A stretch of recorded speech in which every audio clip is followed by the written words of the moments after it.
एक ऐसा करेंसी जिस पे किसी का कंट्रोल नहीं है, ना बैंक, ना गवर्नमेंट और ना मिडिल मैन। एक बंदे ने 10,000 बिटकॉइन सिर्फ 2 पिज्जा खरीदने के लिए खर्च कर दिया और आज वही 10,000 बिटकॉइन की कीमत है लाखों करोड़ रुपए। एक ऐसी करेंसी जिसे ना कोई बैंक छापती है, ना कोई गवर्नमेंट कंट्रोल करती है, फिर भी इसकी वैल्यू लाखों करोड़ों की है। तो चलिए जानते हैं ये है क्या और कैसे काम करता है। मैं बात कर रहा हूँ बिटकॉइन की। बिटकॉइन काम कैसे करते हैं, इससे पहले हमें जानना होगा कि बिटकॉइन है क्या। बिटकॉइन एक डिसेंट्रलाइज्ड डिजिटल करेंसी है।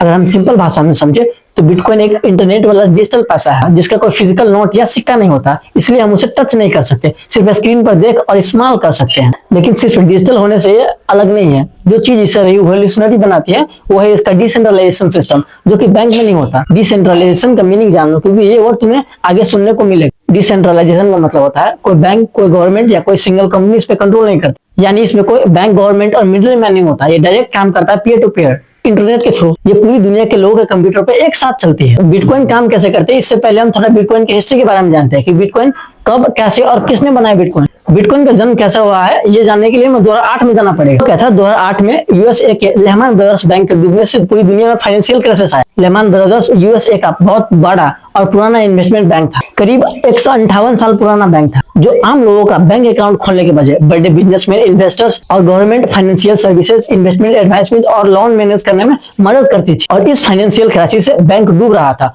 लोगों के बैंक सिस्टम पर विश्वास उठ रहा था, लोग अपना पैसा खो रहे थे। फिर इसी वक्त एक मैस्ट्री शख्स जो अपना नाम सतोशी नाकामोटो बताते हैं और एक नया आइडिया लेके आता है अक्टूबर 2008, जिसमें बैंक सिस्टम का काम ही खत्म कर दिया। इस मैस्ट्री नाम के यूजर ने एक क्रिप्टोग्राफी मेलिंग लिस्ट पर बिटकॉइन का प्लान शेयर किया। आज तक ये कोई नहीं जानता कि सतोशी एक लड़का है, लड़की या फिर एक कोई ग्रुप है। और इसी फाइनेंशियल क्राइसिस के रिएक्शन में बिटकॉइन का जन्म हुआ। सतोशी ने 9 पेज का एक डॉक्यूमेंट रिलीज किया जिसे बिटकॉइन व्हाइट पेपर कहते हैं। इसका टाइटल था peer to peer electronic cash system. इसमें बिना बैंक का ऑनलाइन पैसा भेजने का तरीका बताया गया था।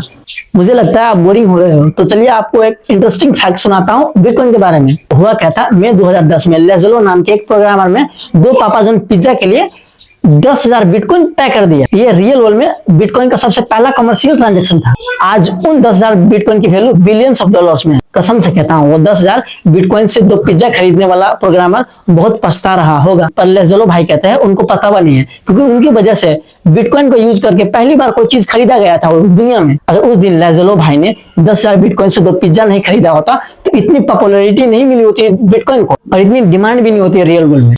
चलिए अब बात करते हैं बिटकॉइन काम कैसे करता है। बिटकॉइन चलता है टेक्नोलॉजी पे जिसे हम ब्लॉकचेन कहते हैं। ब्लॉकचेन एक ऐसी डिजिटल चेन है जहां सारे ट्रांजैक्शन एक ब्लॉक में स्टोर होता है।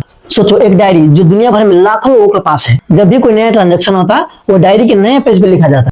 अगर एक बार डाटा इंटर हो गया तो उसे कोई डिलीट या चेंज नहीं कर सकता और ये पेज सबके साथ एक साथ अपडेट हो जाता है।